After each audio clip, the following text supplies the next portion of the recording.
Hello, everyone. We'll give everybody just another minute to sign on and we'll be right with you.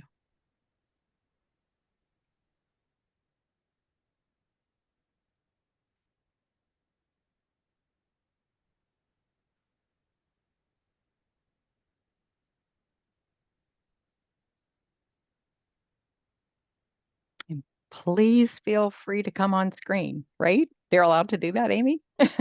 Yeah. You don't have to, but you're welcome to.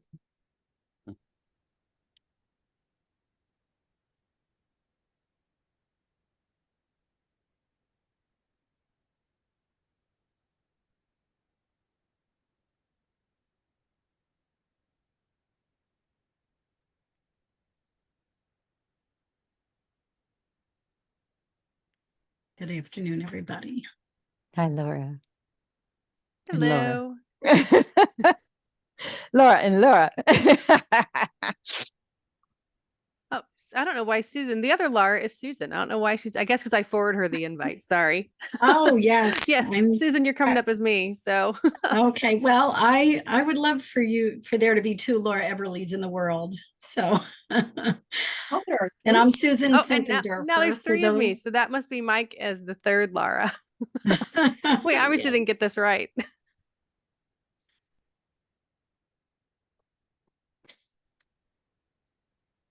Amy, you let me know when we're ready to go. I think we are probably good to go. I think we have just about everybody who has joined, and we will be recording this and sharing this as well. So if anyone from your teams is not here or has to miss for some reason, a recording will be available. Well, welcome everyone. Thank you so much for joining us today. I'm Kelly Davids, the president of the Appraisal Foundation, and we are so pleased that after several years in an opportunity to be open and transparent and inclusive, that we are issuing an RFP, or we have issued an RFP to look for a vendor or vendors to be the online provider for our asynchronous courses. These are USPAP courses, as you know, from the RFP, our 7-15 hours, and those courses that are related. You know, this is important to us that everything we do throughout this process be fair and impartial, and that you all have an equal chance. That's why we are recording this meeting today. It's why we are posting all your questions and any answers that we give so that you all can see. And we hope that we provide you with a really good experience that you will feel you were all given a very fair chance. That's what we hope for. That's what we're looking to do. And any questions that you have, I hope you will feel free to ask. So with that, I'm going to turn it over to Amy Kaufman. As you see, she is TAF Communications on the screen, but Amy is our Senior Director of Communications and Operations, and she and the team are working together to lead the effort for this RFP process. So Amy, thank you and your team for all the work that you're doing. And with that, I'll turn this meeting over to you. Thank you, Kelly. So I'm going to share my screen so that I can walk through the RFP. Joellen and I are each going to talk through a couple of key sections. So I'm going to start us out here with technical requirements. So we ask, can everyone see my screen? Yes. Wonderful. Thank you so much. So as Kelly mentioned, the project overview, this relates to all our courses related to USPAP, the 15-hour, the 7-hour, our corrective education courses, and Yellow Book.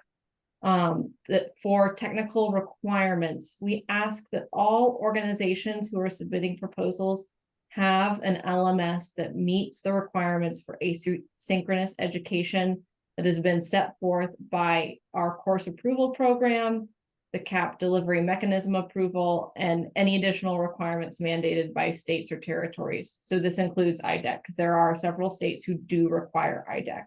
approval. So that is on here as a requirement as well. We also ask that all education providers submitting proposals meet the foundation's CAP policies, the current functional specifications, and be willing to meet the requirements and any updates to the functional specifications document. So that is technical requirements. I'm going to head on to some of the required terms and conditions. So the selected education provider is going to be responsible for converting the course of all foundation developed course content.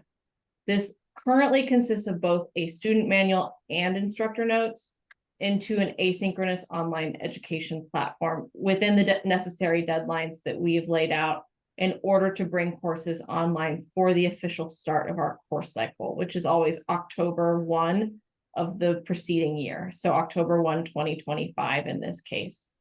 The course provider might be asked to develop supplemental material such as quiz question banks or any other material that is required for an individual state or IDEC approval, because there are some variations across states. So we do ask that anyone who is submitting a proposal is able to meet those additional requirements as well. So the foundation must also, we ask that we be given an opportunity within a mutually agreed upon timeline to review and approve any courses prior to the publication.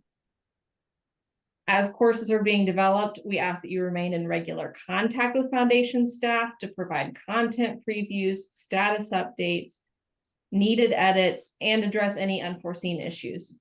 Stuff can come up at any time, so we want to make sure that there's always an open line of communication with whoever that provider or providers are, so that we can always be in communication and address any issues as they arise.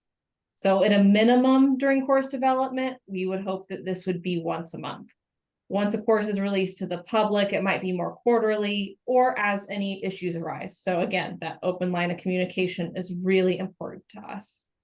The foundation will also review, edit, and approve all marketing materials developed in conjunction with any of these course offerings to ensure that they accurately reflect the course title, content, and purpose. Likewise, we ask that the education provider not develop or market any courses which are equivalent to the foundation's courses if you're also providing the foundation's course.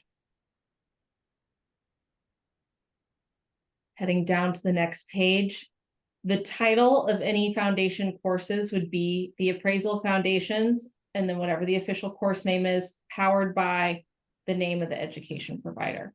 We ask, as mentioned above, that this be on all marketing materials and it always be referred to this way. The course provider may need to create some additional content, again, to meet IDEC or other online course approval requirements. We're really placing an emphasis on that because it does vary across states, and we really want you to be cognizant of that when you're submitting your proposal and making sure that that's something that you're able to do. We also ask that the education providers submit names and email addresses of all foundation course students to the foundation on a monthly basis in a format that we have approved. So next we have the list of all of the courses. But first off, in particular, I'm going to draw your attention to the date that we ask all 7-hour and 15-hour courses be submitted to states. This does not include the courses considered for corrective education. As we've noted below, this is specifically the 7-hour and 15-hour. And we ask that those be submitted to states by September 15th in order to get approvals going so that everything is ready by that October 1 deadline. And then here is the full list. You'll see that courses that have a star next to them, these are corrective education courses. So that's September 15th deadline does not apply above because those don't require state approval. Those just need to go through CAP. Okay, and then I'm going to talk about the format, submission, and requirements. So the format for submitting your proposal, it should be one single PDF document that answers all the questions posed in the proposal requirements below. And then we also ask that you explain how you would best advance the foundation's mission to uphold public trust and advance the evaluation profession as a part of your proposal. All proposals should be emailed to me, and I'll go over that again at the end by our deadline. That's Amy, AMY, at appraisalfoundation.org in that PDF format that we talked about. So all proposals should answer the following questions. I'm going to read through each of these. There are 19 in total. So first off, we ask for your organization name, contact name, email address, and phone number. A brief overview of your organization, including your history, mission, and core services. We ask for your vision for the Appraisal Foundation's course offerings and how you would innovate what is currently available in the marketplace.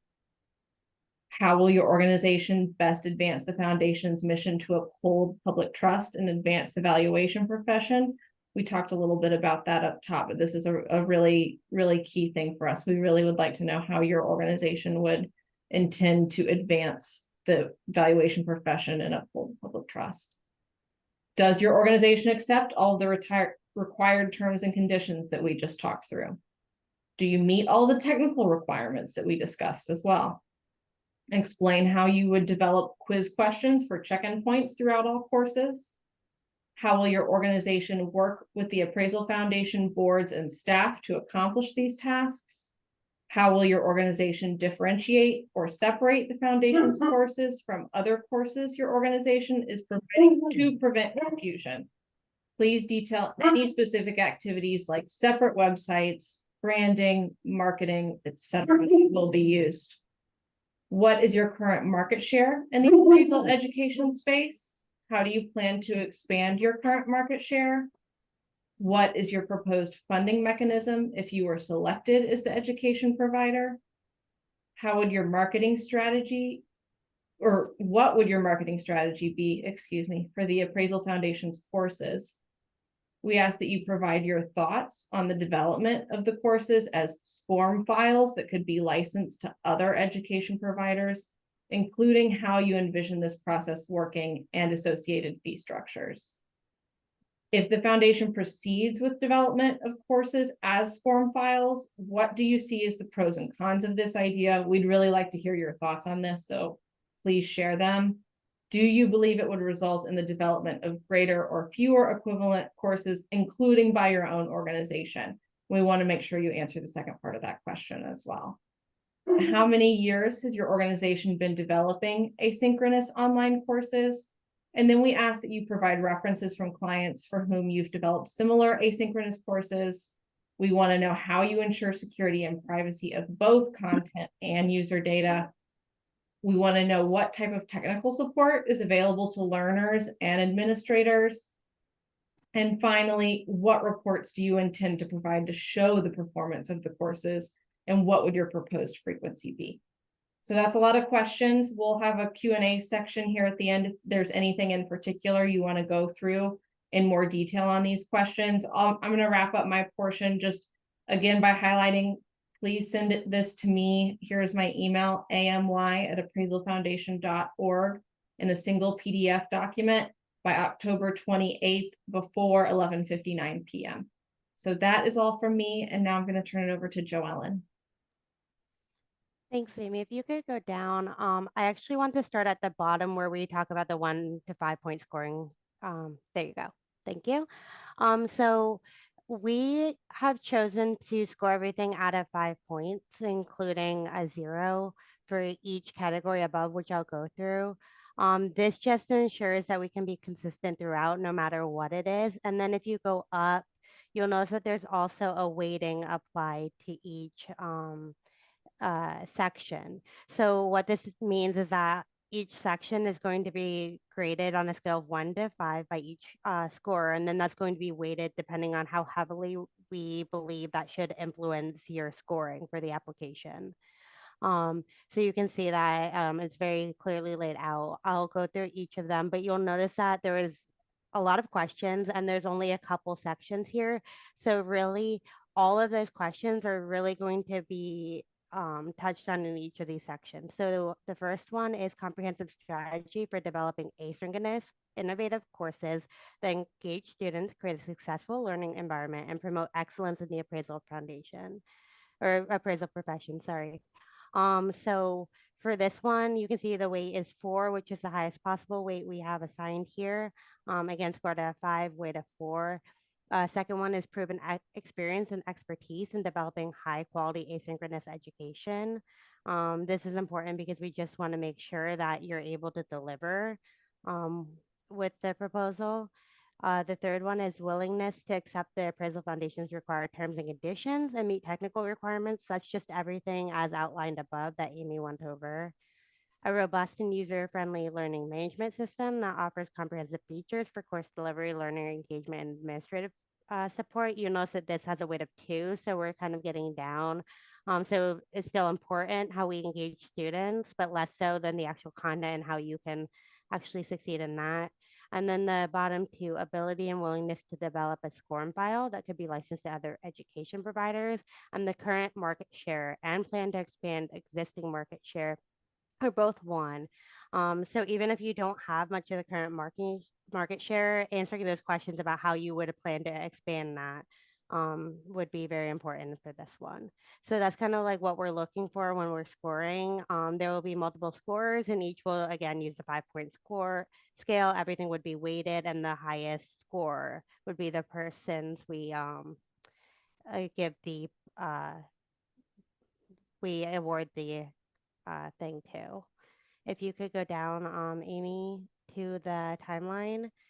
So we've already released the proposals of request for proposals. Today is our September 10th webinar or conference call.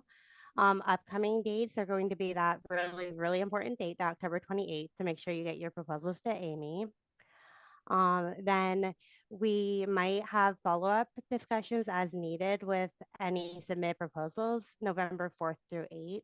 So that's just something to keep in your mind and schedule with. November 18th, like another important date, that's when we're going to select or notify our selected vendors. And then we're hoping to get this kicked off in January. So January 1st, get everything up and running. With that, Amy, I'll throw it back to you. Thank you, Joellen. So that brings us to the end of talking through the RFP, but we really wanted to use the bulk of this time to answer your questions.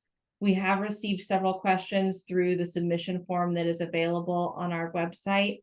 Those will be answered and posted online as we answer them. So please continue to check back there. If you've submitted questions there, we will be posting answers as soon as possible. And with that, if you'd like to raise your hand to be recognized, and we can start answering some questions.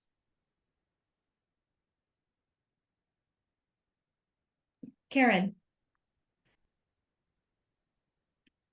Hey, how are you? Good, how are you? Good. All right, so I have one question. Well, I have a few, but regarding the material, is that something that we would have to create, or is it something that the Appraisal Foundation gives us? We upload it to our LMS for the students, and then maybe have to create supplemental quizzes and things like that to put in our LMS? It would be the latter. We develop the course content and write it, and then we provide it to you to put into the LMS. And then again, as you mentioned, creating any supplemental materials like quiz questions or anything else that's required on a state-by-state basis.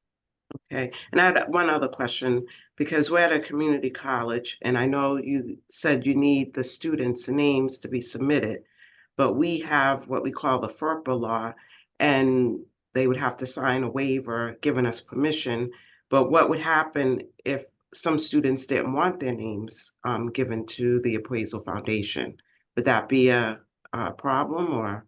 Joellen, could you speak to our PII policy a little bit? Well, our PII, we hold it in the most confidential manner, of course. But that being said, I'm a little bit familiar with the university policies. Spent a summer in the registrar's office, but not very familiar. So I think unless anyone else on the team has anything to add, I think we might have to look into that and get back to you. Okay, that's fine. And one last question. What is SCORM? SCORM. What is that? That is a great question. As for the acronym itself, I cannot tell you off the top of my head, but essentially what a SCORM file is it is a universal piece of coding that you can plug into any LMS, and that then allows different education providers to provide a course using their different LMSs. So that is essentially what it is. I apologize. I don't know the acronym off the top of my head, and I don't want to butcher it. That's okay, no problem. Okay, I think I'm done. Thank you, Karen. You are.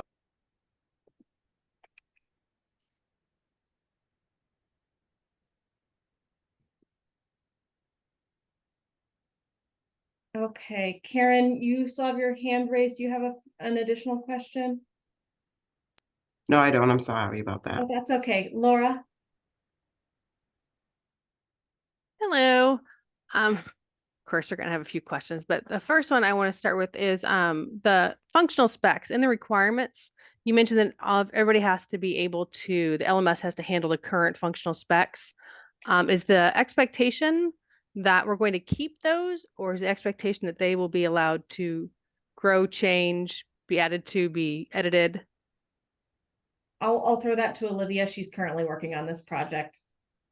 Yes, absolutely. As Amy mentioned, it is a project. It is a document that we are actively looking at to make sure that we have it updated to best practices and asynchronous standards of today rather than, a couple years ago. So in the meantime, yes, any education provider would have to follow those. However, as you alluded to, Laura, we are looking at the document to potentially change. So if you had, items that diverged from the standards set in the functional specs, it would be helpful for us to see those spelled out so we could kind of understand where those two might diverge.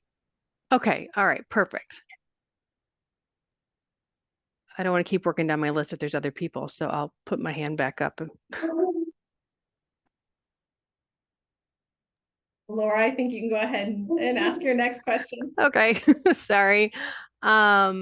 With the functional specs and the changes that may or may not come with that, is that an expectation that only the partner school will be following those, or is the expectation that every equivalency course will also be following the functional specs?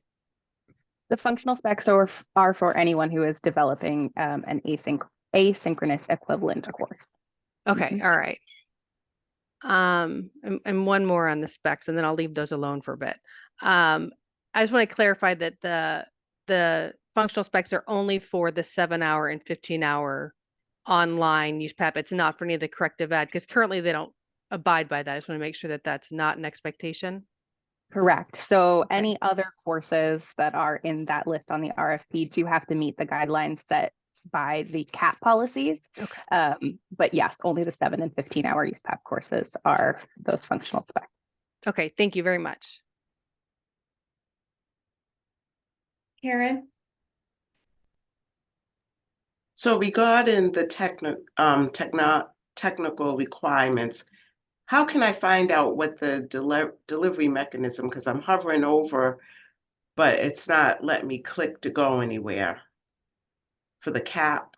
I'll share it in the chat Okay, shortly so that you can access it. Give me one moment. okay, thank you. And I had another question. So the corrective education courses, are those considered CE, that those that are already in the appraisal field have to take those to get credit? Corrective education courses are a little different, and I'm going to ask Kelly if she doesn't mind to give a little bit of background on the history of the corrective education courses, because they are unique compared with our continuing and qualifying education.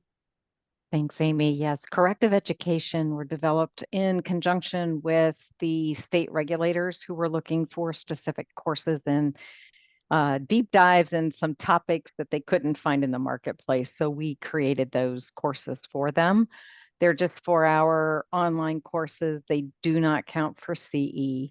So that's why they don't have to comply with all that other stuff. Oh, okay. And we wouldn't have to report the students to anybody, would we? You'll have to That take- provide a certificate of completion back to the student and to the state. I believe that's what corrective ed requires, that you provide one then to the state that sent them to you for that correction.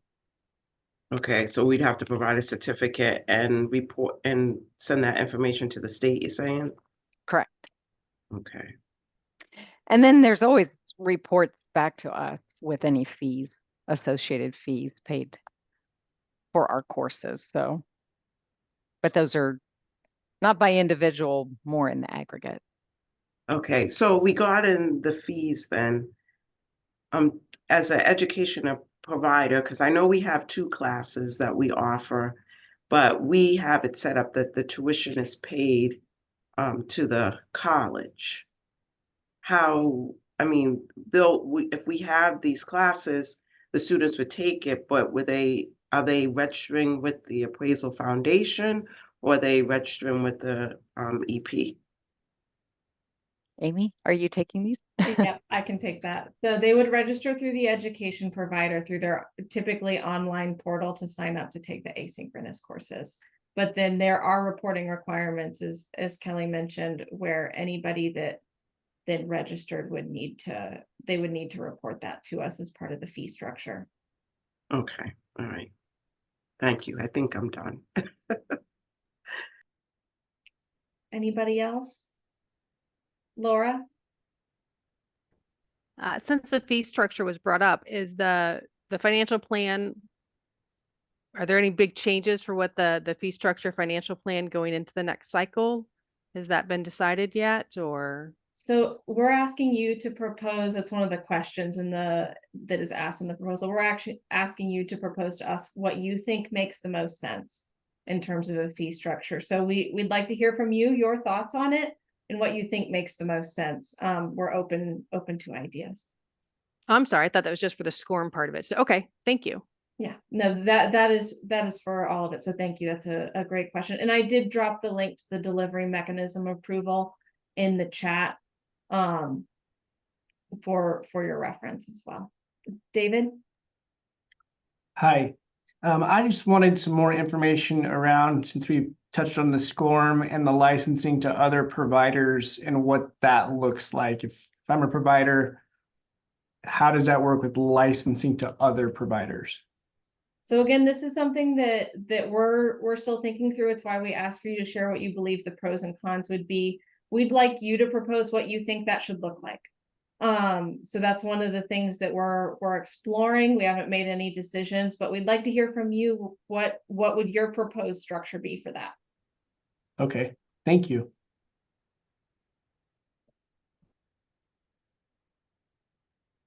Karen? Okay, going back to the fees, are you talking about the tuition that the EP would charge for these classes? Is that what you're referring to? Or it would be this per student fee that is paid to us each time a student takes one of our authored courses. I'm not really sure how that works with a college, but so basically we would be given, if we charged a tuition, then is there a percentage we'd have to give the Appraisal Foundation? Is that what you mean, or? Yes. Okay.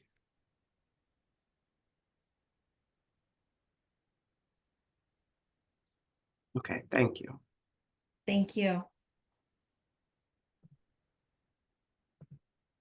Laura?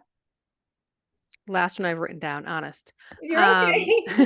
We're thrilled with the questions. Do not worry at all. Are the proposals all going to be made public? Are they, I mean, there's no NDA with the RFP. So are these public what we turn in? I'm just trying to decide as we're discussing marketing plans and growing market share, what the expectation of privacy, or are we going to be able to see everybody's RFPs that are submitted? Kelly, would you want to take that one as we're talking through the transparency of this process?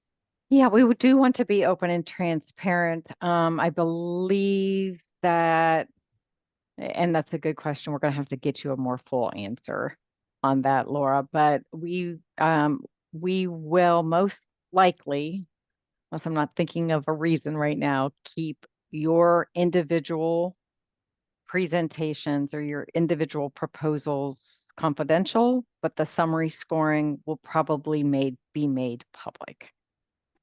Does that make sense to everyone?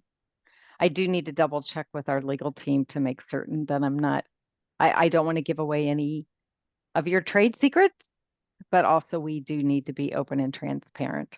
in what we're doing. So let me double check on that and we'll get back with you. Thank you, Kelly. And we'll Mhm. post the answer on this one in the forum as well. Since we haven't been able to fully answer. I've gotten a couple of questions in the chat from Bridget. So Bridget, I'm going to read out the questions so that we can answer them as a group. So her first question is, so is the fee structure we propose include what we would charge the students and what amount would go to TAP? I want to make sure we include all the elements you are expecting. And the answer is yes. So we're asking for you to propose what you envision that entire fee structure would look like. And then a couple other questions. I'm going to keep on going. What is the volume of registrants like for the remediation classes? I don't have those at my fingertips. That's one we're going to have to get back to you on. Just like with Laura's question, we'll answer that in the public facing one because I don't have those at my fingertips. And then finally, will we be expected to provide students with the option to order printed materials? So you can, all that students are required to do for this is to have the publications available. But for the asynchronous online, we do ask that they purchase the e products as part of taking that course.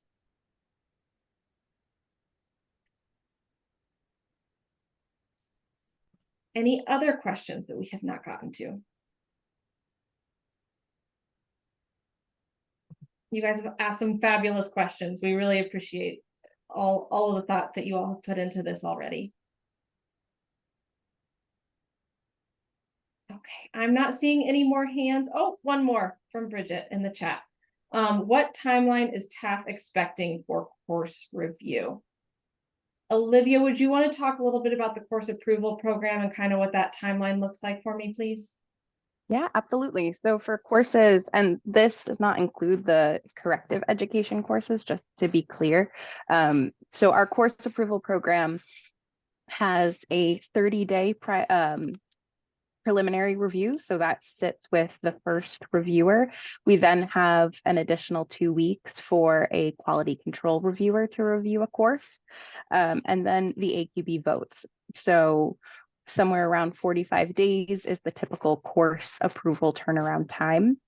That can vary for courses like the Fair Housing and Valuation Bias course, which we have an additional SME to look at them. But everything in terms of the course review timeline can be found in the course approval program policies as well. And if there's a more specific question about the timeline, that was just a general overview. I'm happy to touch on anything else too.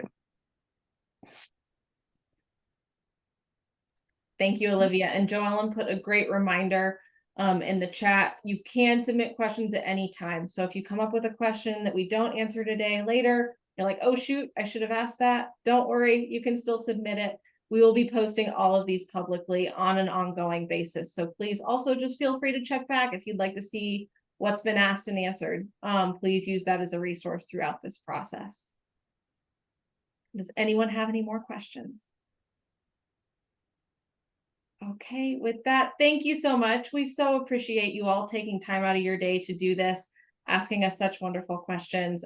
We will follow up on the questions that we did not fully answer in that shared submission form. So please check back there later, along with if you've submitted any other questions to us in the last 24 hours, those will be posted soon as well. So thank you so much. We really appreciate it.